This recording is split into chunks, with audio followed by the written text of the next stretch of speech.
Olá pessoal, hoje é o nosso quinto encontro, retornando agora do intervalo, e vamos falar agora sobre os tipos de fluxograma. Nesse intervalo a gente tinha ido aqui até esse ponto aqui nos slides, continuando então.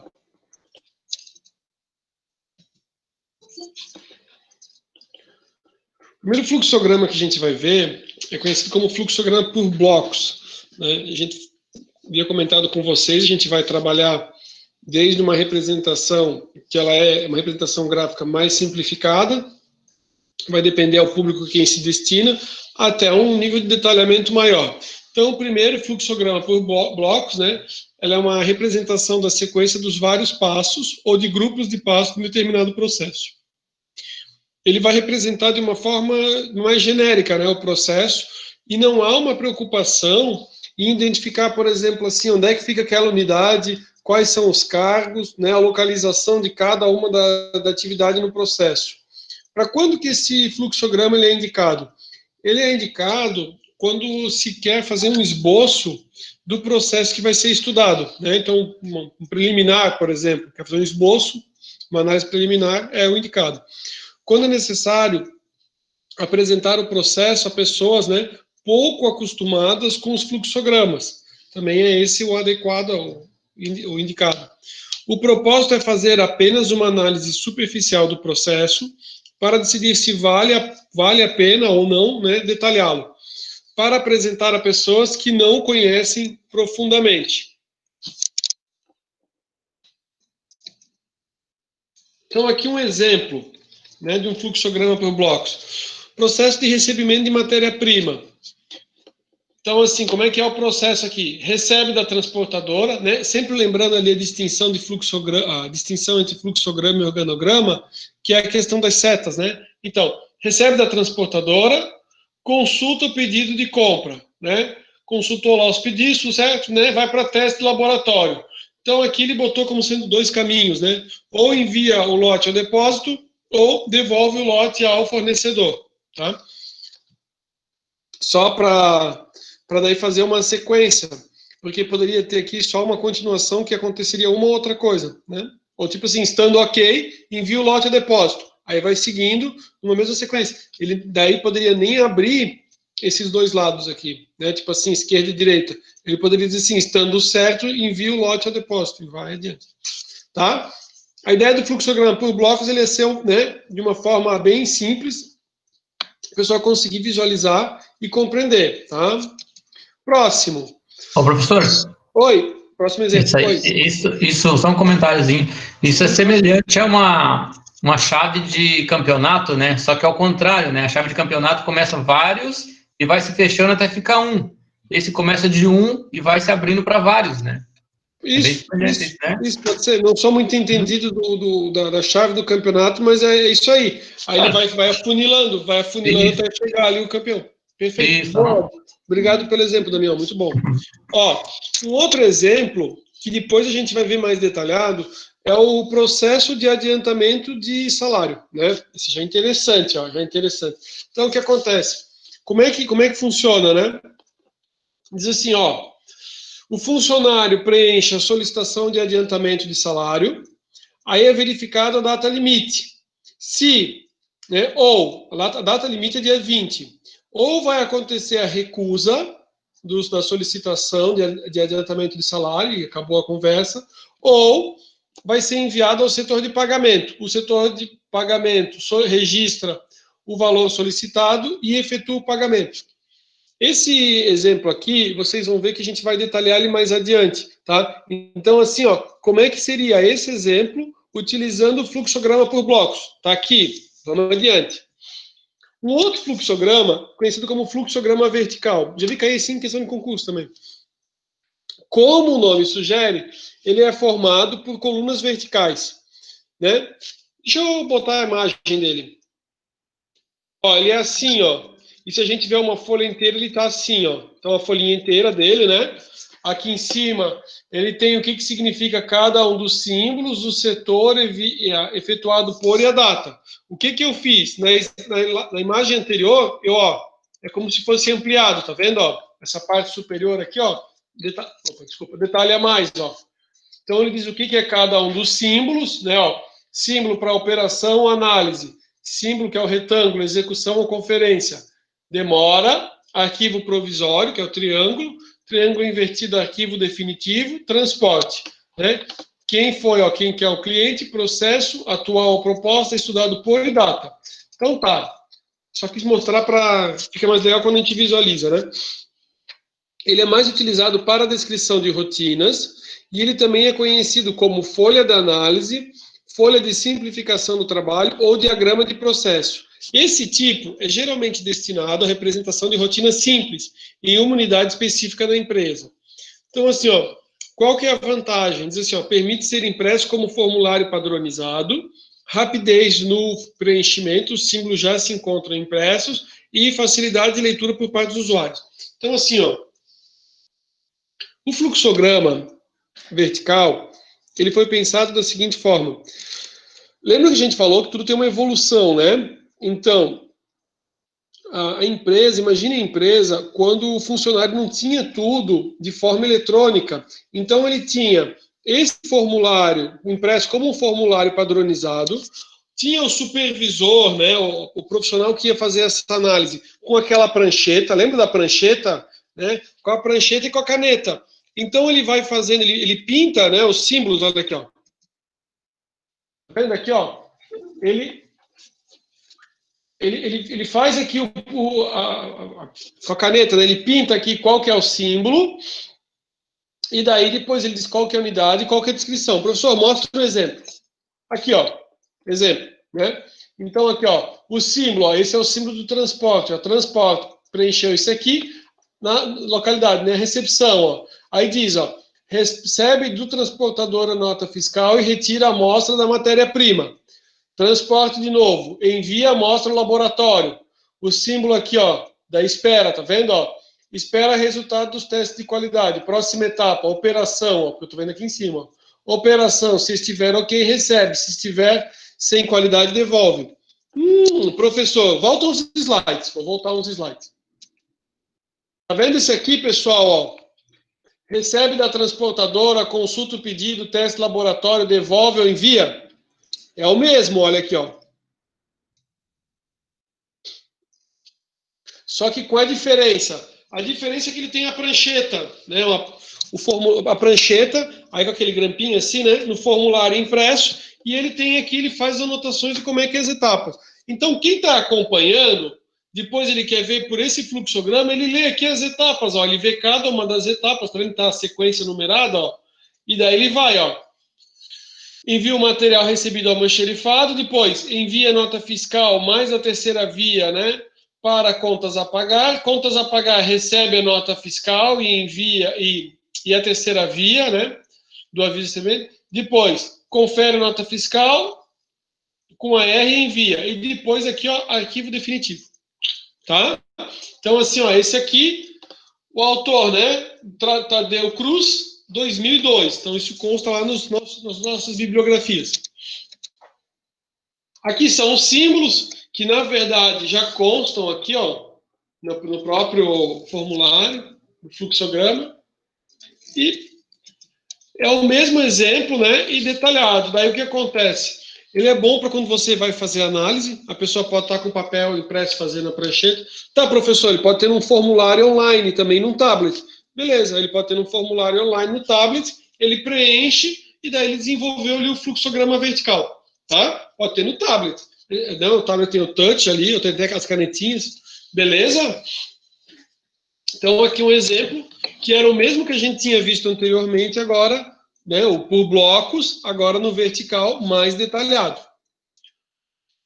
Próximo fluxograma. Esse fluxograma é o parcial ou descritivo, mais utilizado para levantamento de rotinas. Sua elaboração, obviamente, ele é mais complexa do que o... Né, a gente falou que vai aumentando na complexidade. Mais complexa que o fluxograma vertical, porque ele tem um maior número de símbolos. Ele serve melhor para as rotinas que envolvem poucos setores e unidades organizacionais. Então, aqui, ó, ele tem os símbolos, né?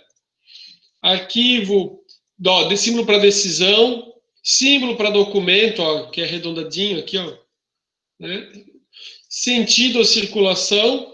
Geralmente, isso aqui, ó, quando tem isso aqui, às vezes pode ser uma pode ser às vezes quando é provisório, que nem a gente tem unidades provisórias ou uma movimentação provisória, um conector de rotina, né? Conferência, né? E os símbolos, executante, e aqui ó, símbolo para decisão, esse losango significando decisão, que a gente viu para vários outros também, né?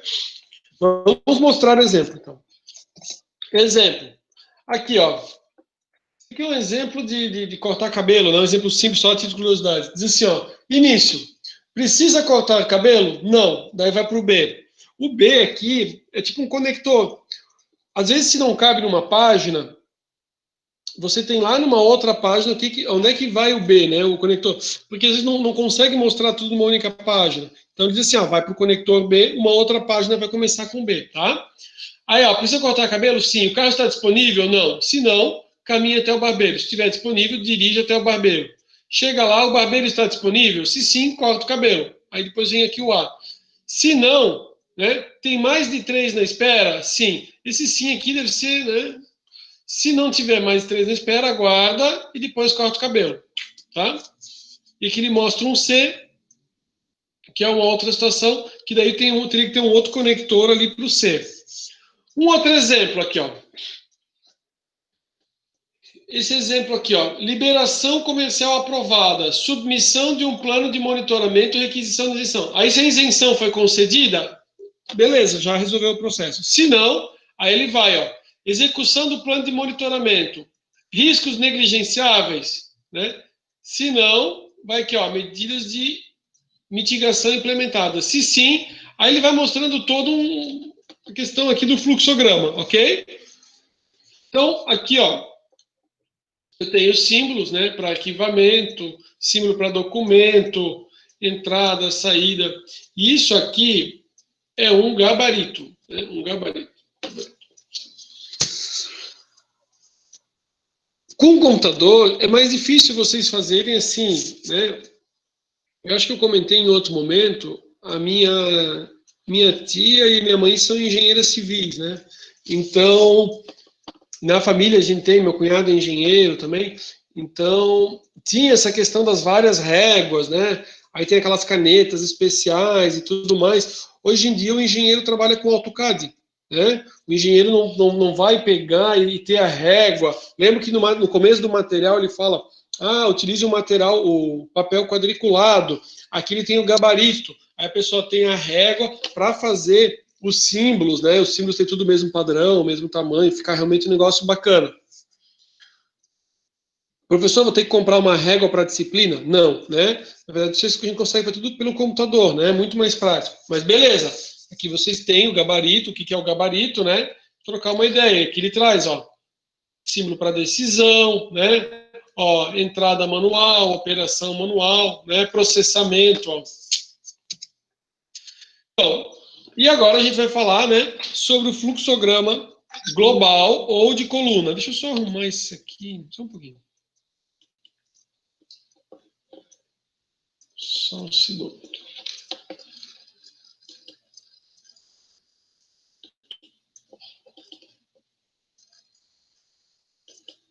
Ok. Fluxograma global de coluna, ele serve muito tanto, né, para um levantamento, para a descrição das rotinas, né? Os setores envolvidos na rotina apresentada aparecem de forma de colunas. Então, a gente vai ver justamente aquele do adiantamento do salário, solicitação de adiantamento de salário. Lembra que no inicial ali, que era o fluxograma por blocos, só apareciam os blocos. Agora a gente vai ver de cada um, né, dos setores ou dos departamentos envolvidos. Permite evidenciar o fluxo de documentos e informações, tanto dentro quanto fora da empresa. E ele vai possuir uma quantidade maior de símbolos que aquele fluxograma parcial que a gente acabou de mostrar. Ele permite um maior detalhamento, só um pouquinho. É capaz de exibir fluxos alternativos também. Permite estabelecer se o processo ele é positivo ou negativo. Possui uma maior variedade de símbolos. É o mais utilizado pelas empresas, usado no levantamento dos processos e usado na descrição de novos processos. Aqui os símbolos, ó. O símbolo para informação oral, aí ele tem tipo aqui o pontilhado, né, o tracejado.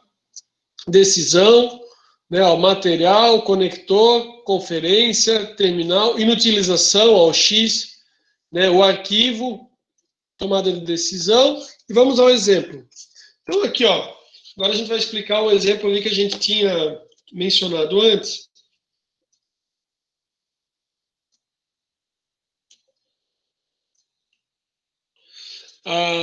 Aqui a gente tem aquele exemplo de solicitação de adiantamento de salário, só que aqui, que nem a gente falou, é o mais utilizado nas empresas. Por que ele é o mais utilizado? Porque você consegue compreender o porquê que o funcionário tem que emitir o documento em 2 vias, ou por que tem que ser encaminhado, não é o caso aqui, mas digamos que for assim, tem que fazer 4 vias. Para onde é que vão essas vias?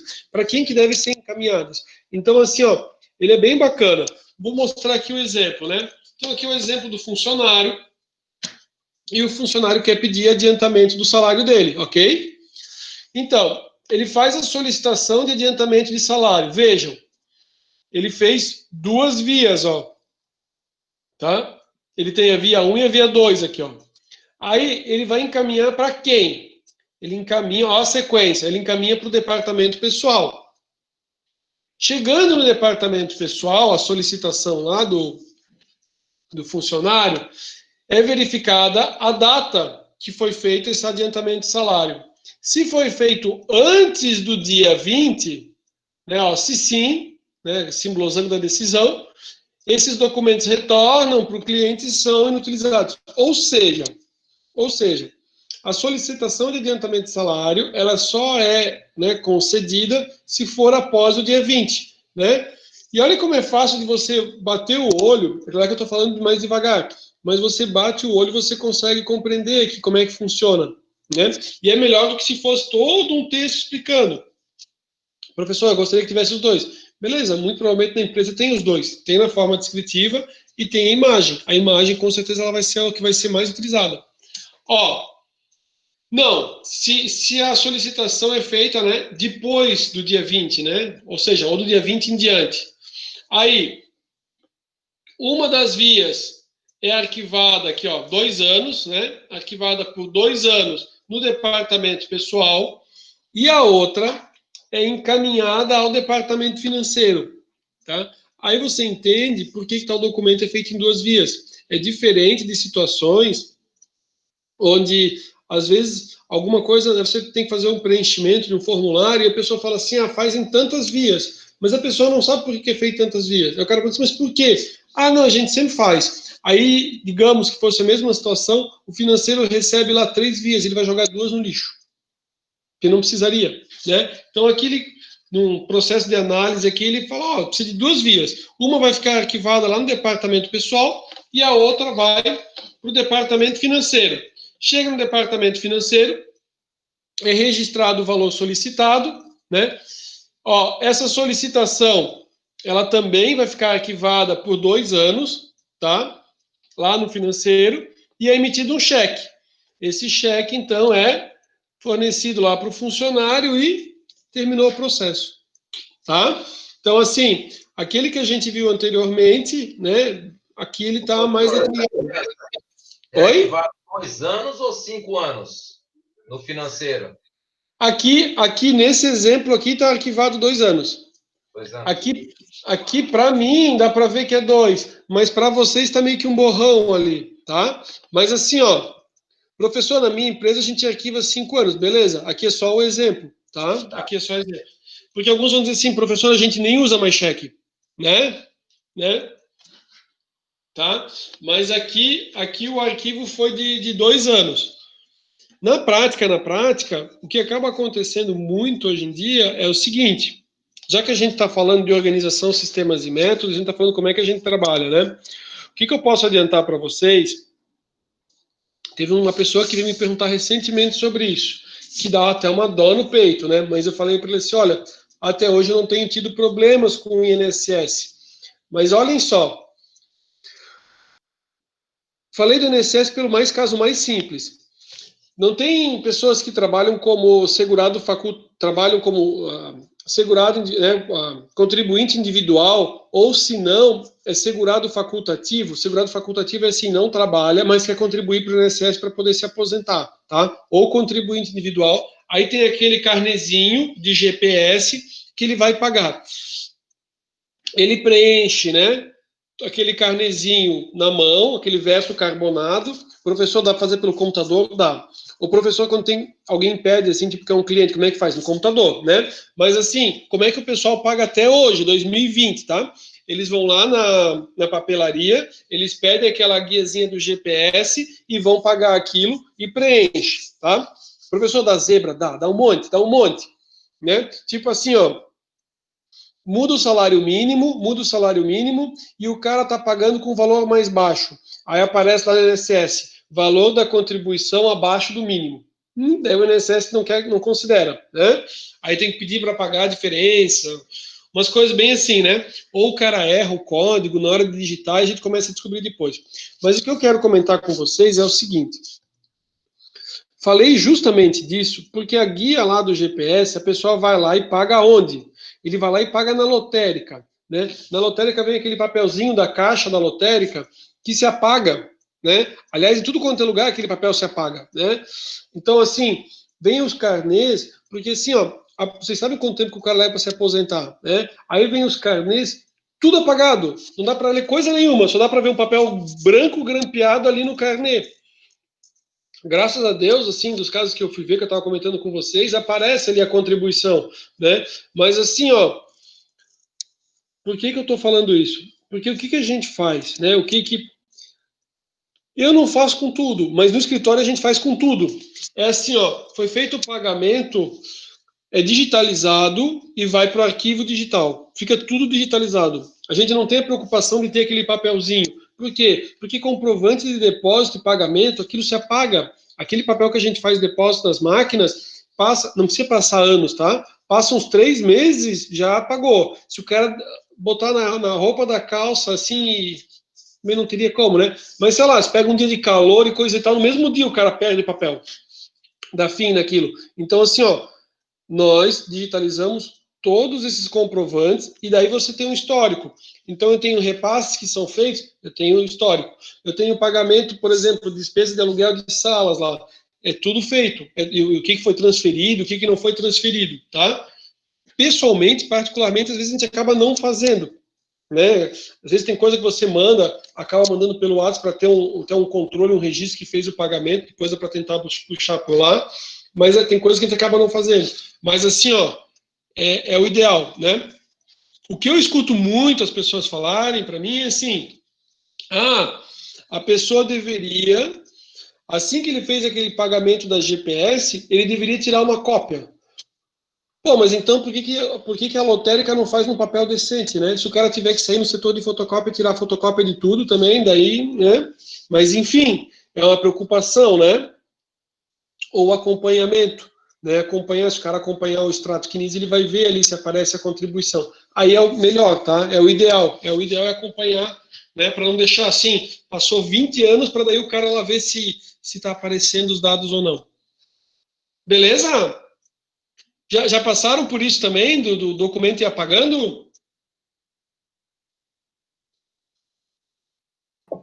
Quem nunca, né? Principalmente com aquele papel desgranhento, termogênico. Aquele amarelinho. É para durar 5 anos e dura 5 minutos na carteira. Não, aquele não. Então assim, já que a nossa disciplina de organização, sistemas e métodos, assim, é bom para tomar um bom cuidado, né? Beleza. Adiante. Considerações finais. Então, identifique no início, né, qual é a técnica de fluxograma que você vai utilizar, se é por blocos, se é o fluxograma vertical, né, ou parcial, ou global por colunas. Simplificar processos não é somente eliminar passos, né? Seja detalhista no levantamento, cuide para não omitir nada, né? E os processos não são isolados. Então, assim, às vezes o cara tá afoito, ele diz assim, vou pegar e vou eliminar esse processo, esse outro, para que fazer essa emissão aqui de mais uma guia? Só que, às vezes, aquela guia que para cá não tem serventia, ela era encaminhada para um outro departamento que ela era importante. Ou, às vezes, uma etapa que aqui parecia ser meio sem sentido, pode ser que mais adiante... Então, esse é um cuidado que é para ter, né? Para que não digamos, simplesmente corte um processo, depois vai, né, vai ter reflexos lá no futuro. É útil vincular a análise de processos, que é o que a gente está falando aqui do fluxograma, ao estudo do arranjo físico, estudo do layout. E existem softwares, né? Manuais são, né, como decorrência dessa análise desse processo, elaboração de manuais. E quando a gente fala manual, assusta, né? As pessoas não gostam de falar manuais. Aí por isso que lá na ISO eles falam assim, informação documentada. Antes de falar manuais, não, então são dados documentados, informações documentadas, aí é o manual, né? Beleza, mas não é diferente, então tá bom. Existem softwares que podem auxiliar nos desenhos de fluxogramas, né? Tanto o Office como o Harvard Graphics, Smart Draw, o Edge Diagrammer, Visio, e no Linux também tem alguns, né? Alguns sistemas que podem auxiliar nesse sentido. Mais considerações finais. O tamanho desses símbolos, né, deve ser uniforme. Simplificar não é simplesmente eliminar passos. Às vezes, simplificar é necessário criar. Né? Às vezes, tipo assim, o cara quer melhorar, mas ele acaba tendo que criar mais alguns passos. Alterar as sequências ou recombinar os passos, tornando maior, maior, só que mais simples. Existem softwares, a gente comentou, e o todo é maior que a soma das partes, lá da ideia de sistemas. Aqui é uma brincadeira. Vou mostrar então para vocês. Aqui é uma brincadeira que é assim, ó, resolução dos problemas da empresa, né? Não que eu concorde, né? Mas me foi encaminhado. Aí achei que foi simpático. Então acabo então compartilhando com vocês, né? Já que a gente falou. Tem o símbolo ali para o processo, tem o losango para a tomada de decisão, e daí ele diz assim, ó, como é que a gente resolve um problema? Teria tipo um início, né? Aí, aqui ó, o problema é visível. Se o problema não for visível, é uma brincadeira, tá? Não mexa. Ou seja, o problema não é visível, você não mexe, não tem problema nenhum, né? Infelizmente, às vezes acontece nas empresas. Agora, outro caso. O defeito é visível? Aí é assim, sim. Foi você que quebrou? Tipo assim, tem né, quebrou, tá com defeito, é visível. Foi você que quebrou? Não. Você será afetado? Cadê? Não. Aí melhor fingir que não viu e não tem problema, né? Agora, se foi você que quebrou, fique preocupado. Alguém sabe? Se for não, esconda, não tem problema. E se for sim, daí tipo, pode começar a chorar, né? Tipo, pode começar a chorar, ó, você será afetado, comece a chorar. Só que ele ainda dá uma última possibilidade, que é, pode culpar o estagiário. Se não puder culpar o estagiário, daí, ó, o cara fica aqui em loop aqui, né? Não começa a chorar. Se ele puder culpar o estagiário, ainda tem como assim, última cartada e alternativa, né? Dizendo que não tem problema, né? Então, é uma brincadeira, né? Vai sendo algo simpático, né? Enfim, comentando ali sobre resolução de problemas, né? Então, assim, o fluxograma ele é muito útil para a gente fazer coisas úteis, né? Aqui tem um que é só tipo de brincadeira também, mas, enfim. Nosso objetivo agora é o seguinte. Agora são 9, comecinho das 9 e pouquinho, e eu coloquei lá para vocês para a gente fazer para a gente fazer um exercício, que é no dia de hoje. Ó, exercício fluxogramas, coloquei lá na sala de aula, tá? Vou botar para a gente poder visualizar em conjunto. Cadê meu texto? Vou dar o atualizar.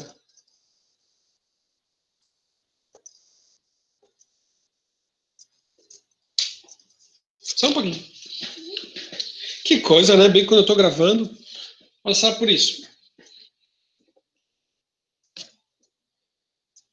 Eu vou abrir ele aqui, ó. Deixa eu abrir aqui. Ó. Enquanto ele pensa lá que ele atualiza, daí ele atualiza e ele vai aparecer. Aí eu vou pedir para que vocês deem uma olhada se ele aparece. Aqui a gente vai fazer 2 exercícios, tá? Para a gente trocar uma ideia. É assim, ó. Primeiro, para a gente fazer, até para praticar e treinar, você é responsável pela comissão de formatura da turma. Como você não quer que nada dê errado, resolveu elaborar um fluxograma para esse processo. Né? Não se importe com o tamanho do local. O cara não precisa se importar, tipo assim, qual que é o tamanho do local. Ele só vai colocar vocês só vão colocar a sequência, tá? Para acomodar as pessoas, nem a quantidade de bebidas ou de alimentos. Lembra que a gente falou que no fluxograma você pode fazer ele mais complexo, detalhar muito maior, como é que vai ser, os valores, os custos, as pessoas envolvidas, ou pode fazer de uma forma mais simples. Pense nos processos que envolveriam a organização de tal evento. Então, assim, ó, vou trazer duas questões para a gente resolver, e a gente vai finalizar ainda nesse encontro de hoje, tá? A primeira é, você vai ser responsável pela comissão de formatura, e daí você vai colocar as etapas de, tipo assim, quais são as etapas para que você faça esse evento, né? Professor, eu vou começar pela escolha do local. Aí outro vai dizer, não, eu começo pela questão da banda, né? Enfim, vocês vão organizar, então, quais são, né, os processos, né, para a organização, né, para a organização da formatura, né, para fazer o evento da formatura, e daí vocês estão fazer. De que forma que vocês vão fazer? Qual que é o fluxograma que vocês vão utilizar? O fluxograma por blocos, tá? Não vai ter um campo para sim, não, né? Você vai só colocar a sequência dos processos. E a outra questão é uma de um estoquista, né, que diz assim, ó, a empresa não tinha o estoque informatizado e os pedidos ao estoque ocorriam da seguinte forma. Sabe o que a gente vê no fluxograma? Aqui ele tem o texto. Então ele diz assim, ó, o estoquista, ao receber a solicitação da peça, então a primeira coisa, né, a solicitação da peça, aí o que ele faz? Verifica na listagem do estoque a disponibilidade da peça. Ó, aqui ele dá uma consideração, ó, ele sempre tem a peça, então ele verifica a disponibilidade, aí depois a peça é entregue ao solicitante, em seguida efetuada a baixa de estoque. Caso não tenha a peça, verifica se junto ao fornecedor de peças, tá? O fornecedor de peças, perdão, o fornecedor de peças é que sempre tem a peça. Então, assim, ó, o que vai acontecer? Ele recebe a solicitação, né? Aí, segundo passo, verifica na listagem do estoque. Se já tiver a peça, ele já entrega e dá baixa no estoque. Se não, aí ele vai para uma outra etapa, né? Que é, verifica junto com o fornecedor. O que vocês vão fazer? Vocês vão montar um fluxograma considerando esse passo a passo aqui, ó. Tá? É bem pequenininho. O 3 a gente não vai fazer, a gente vai fazer o 1 e o 2. O que eu coloquei para vocês é o 1 e 2. Eu vou dar um tempo para que vocês façam e a gente retorna às 9... A gente retorna às 9h30. Às 9h30 a gente faz uma socialização do que o pessoal colocou aqui da questão número 1, porque eles podem colocar de forma distinta um do outro. E a questão 2, a gente vê como é que vocês fizeram e eu mostro aqui a possível solução. Pode ser? Combinado? Vou parar a gravação. Quem assistir depois, o vídeo já está sendo gravado, né, e não pode participar na aula, aí pode postar ali a atividade do exercício, tá? E quem já está aqui, a gente já posta hoje, já faz a correção hoje, dá tudo certo, tá bom? Um abraço, pessoal, vou parar a gravação e fico à disposição agora para tirar dúvidas.